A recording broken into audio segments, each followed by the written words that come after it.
O yan o, may headlight na siya. So, battery operated, patayan. Taillight doon, meron na rin. Busina, improvise. Tapos, flasher. So, nagsisigana na siya lahat. So, anong masasabi mo, boss? Okay.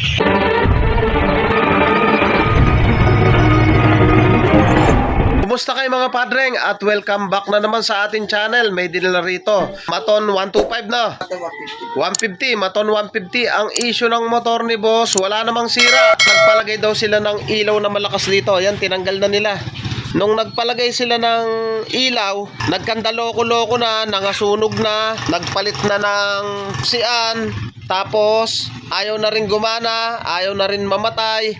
So napakarami ng piniltan, gumastos ng 1,900. Napakalaki. So interview natin si boss kung ano yung mga pinagawa niya rito, mga pinalitan at ano yung mga nangyari para matumbok natin yung ganitong issue at alam natin yung sisimulan natin. Ayan si boss. Yun ay pinatay. Sige, iyan mo. Yung mga wiring dito. Oh, Sabi niya, pwede na daw po. pwede na daw. Anong ginawa? Pinagpuputay niya dito eh. Pinagpuputol o Pinagka-tape niya. pinagtitaypan, tapos ano pa yung mga pinalitan? Yung marami siya pinatay ko isa tangke, isa tangke po. Sa tangke pinalitan, tapos yung pina-install mong headlight doon nagsimula. Gumapang na. Gumapang na o nagsiusok na. Opo. Tapos nung binalik mo sa kanya, anong sabi? Maubusin daw niya nasa 1.5. 1.5 panibagong gastos bukod dun sa 1.9. So yun mga padreng, siningil siya ng 1.9 pero hindi nagawa. Tama ba? Nagawa niya po. Nagawa. Ayaw na may. Kinabukasan ayaw na. Nangabuhin. Tapos panibagong gastos 1.5 uli. Hindi, iba na po yun. Iba na. Ayun nga, panibagong gastos bukod dun sa 1.9 na binayad mo na kinabukasan, sira na. So sa madaling salita mga padreng, ang issue nito ngayon, nawalan ng busina, flasher, headlight, ayaw mamatay ng susian. Dito. So ibig sabihin full wiring.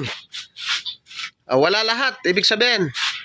So yan ang rini-request ni boss, full wiring dahil nga lahat ng ilaw, busina, flasher, hindi nagkakarga, umuusok na wiring. So sa bidyong ito, ituturo ko sa inyo step by step kung paano natin papaganahin yan nang hindi tayo gagastos ng malaking halaga.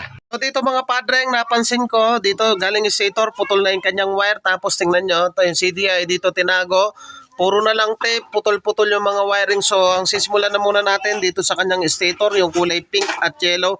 So balatan lang natin yan, gamitan natin ng test light kung nagbabato yan ng kuryente. Pink at yellow, lagay lang natin to, yung clip sa negative. Habang pinapatadyak natin, dapat hindi ilaw yung dalawa tadyak.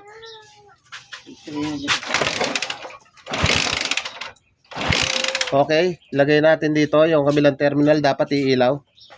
Okay, good. At sa pagkakataong yung mga padreng, good yung kanyang stator. So ang susunod natin mga padreng, kakatin na natin dito para maging pulido yung kanyang wiring dahil nga nangasunog na to.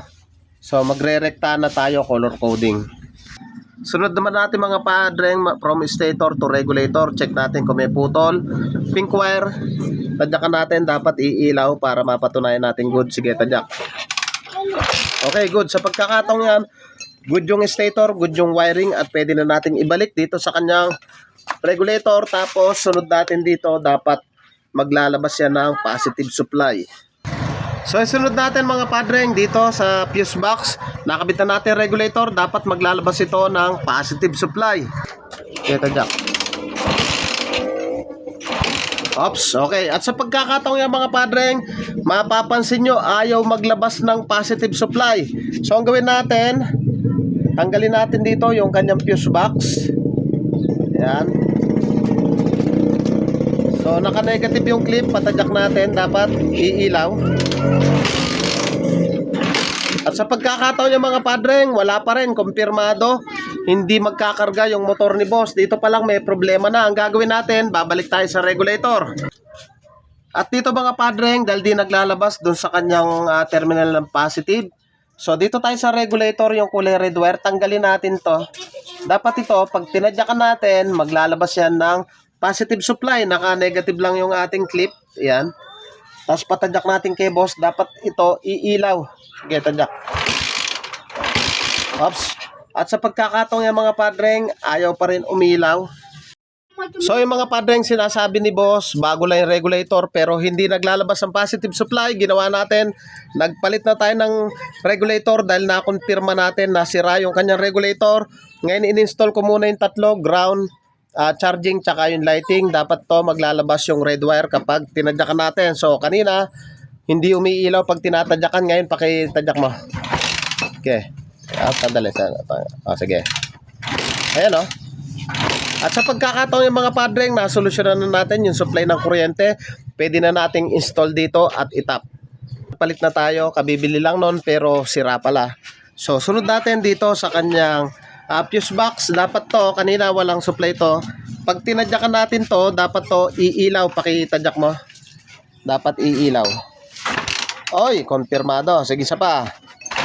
Sa pagkakataong yung mga padreng, nasolusyonan na natin, pwede na natin ikabit yung kanyang fuse box. So yung mga padreng, nabuksan na natin yung kanyang wiring. So dito napansin ko rito, putol yung kanyang kill switch. Ayan, tapos umusok din yung kanyang susian, kaya binaklas ko na. Ayan, check natin yung susian bago natin salpak. Dapat yan, mapatunayan na natin na good yung kanyang susian.